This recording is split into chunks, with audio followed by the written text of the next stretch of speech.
So in my industry, what is the hot ticket? Core work. Everybody loves core work. But in my practice for the last 20 years, a lot of what I try to do is dispel a lot of myths and misconceptions that are out there within the fitness industry, and there's a lot of those in core work. So we're gonna tackle those today. So what do we typically think of when we think of core work? Oh baby, crunches, sit-ups, oh yes, anything that works the rectus abdominis, right there baby, right in the middle. That's where we want to feel the burn, right?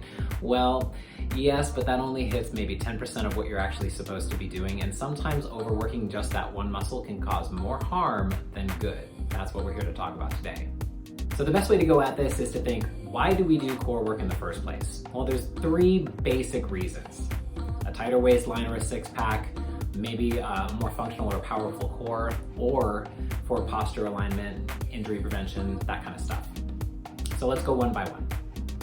So if you're doing core work for a tighter waistline, or get those six-pack abs or whatever it is that you're going for, join the crowd. That's what I would say 90% of people are in my abs class for. So here's the thing. Six-pack abdominals don't happen in the gym. They happen in the kitchen. Have you ever heard of the 80-20 rule? The 80-20 rule basically says that 80% of fat loss happens in the kitchen, basically what you eat, your diet. 20% has to do with your activity level or your exercise. And that can be a little disconcerting for some people who just think that they can exercise their way to it, which is great, but it's you can't have one without the other. But really, if you're looking for just general fat loss in one specific area, it's gonna happen with the way you eat, unfortunately. But there are some things that you can do.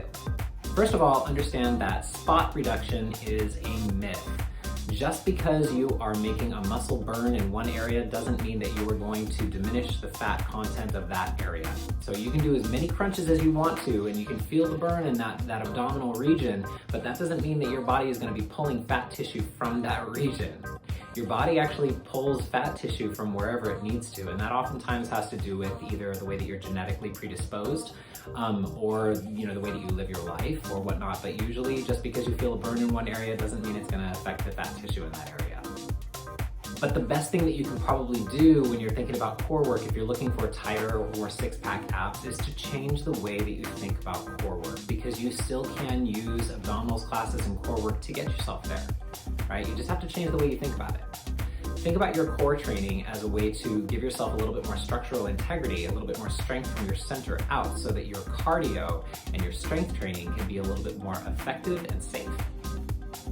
Now going on to option number two. If you're doing core work for the purpose of a more functional core, a more powerful core, or to make your center really strong, great. That's a great way to approach your core work.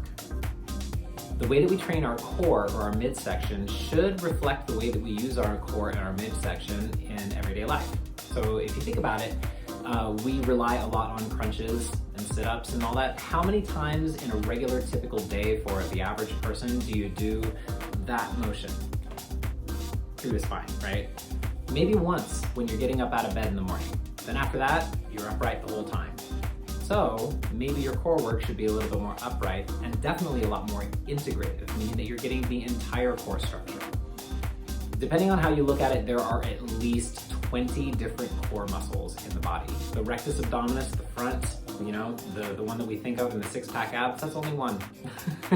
And the core structure can actually be divided into two different types of muscular structures, both of them equally important. You have your stabilizing muscles, usually around the spine, that basically provide support for the core structure and make the bone structure nice and strong so that you can produce force and movement, right? The ones that basically keep you held upright, your posture muscles. And then you also have your force producers, your movers. So you have your stabilizers and your movers. All of them need to be trained. Think of it like a computer system. You gotta get the whole thing working cohesively as one cohesive unit in order for it to be effective, before it does any good for you at all. And probably most importantly, if you're looking for a more functional, more powerful, more stable and secure core, you need to get all of the core muscles, the ones on the back, the sides, the whole thing, the twisting muscles, the side bending muscles, all of those things, plus the stabilizers in an integrative way.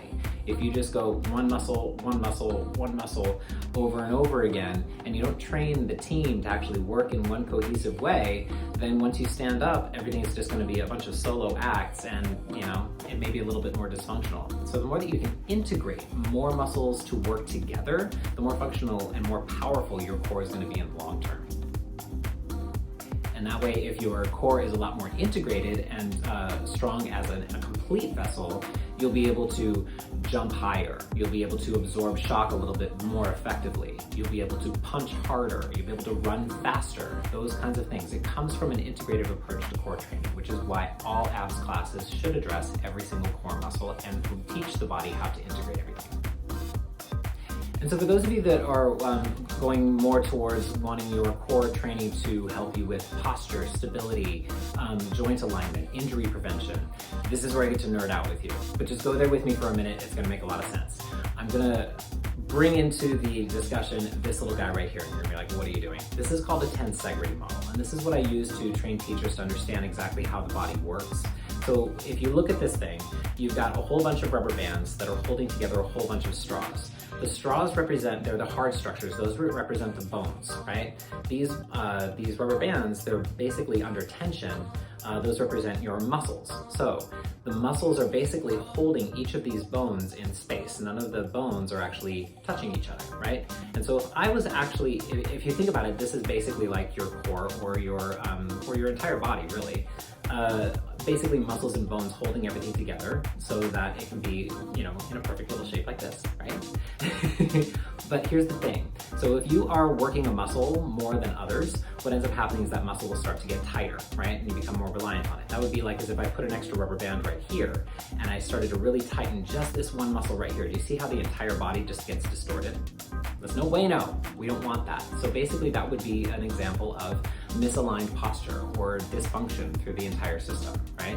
Likewise, if a muscle doesn't get trained, sometimes it'll get looser or a little bit less effective. If I was to cut one of these rubber bands, the whole thing would also lose its shape.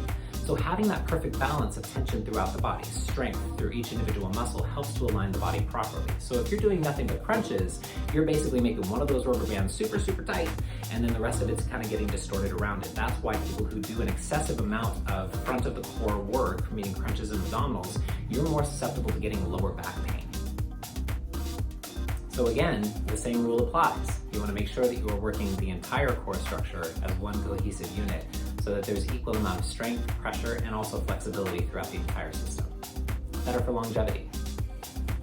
So to summarize, basically my biggest suggestions for when you're thinking about core work is this. Number one, make sure that you are training the whole core. Get every range of motion, all different planes of motion, going front to back, side to side, twisting, all of that stuff. Another way that you can do it is to consider your upright movements like lunges and squats and whatnot. Think of those as core training movements as well. Try to find the significance. What is the core doing as I'm doing my lunge? What is my core doing as I'm lifting this weight over my head? Those things are really important because that's really where the core is the shining presence. Also, and really, really important, is understand that the core is not just by itself its own system. There's also the global core. The global core is the structures of the muscles around the shoulders and the hips. Those joints are the most mobile joints in your entire body, so getting things that teach the core to work with your shoulders and your hips is gonna make you stronger overall. It's really, really powerful way to amplify your strength training and also your force production and also speed and agility. So things like planks, things like bridges, those kind of exercises that integrate the hips and the core along with the shoulders and the core, all of those exercises are going to really, really enhance your performance.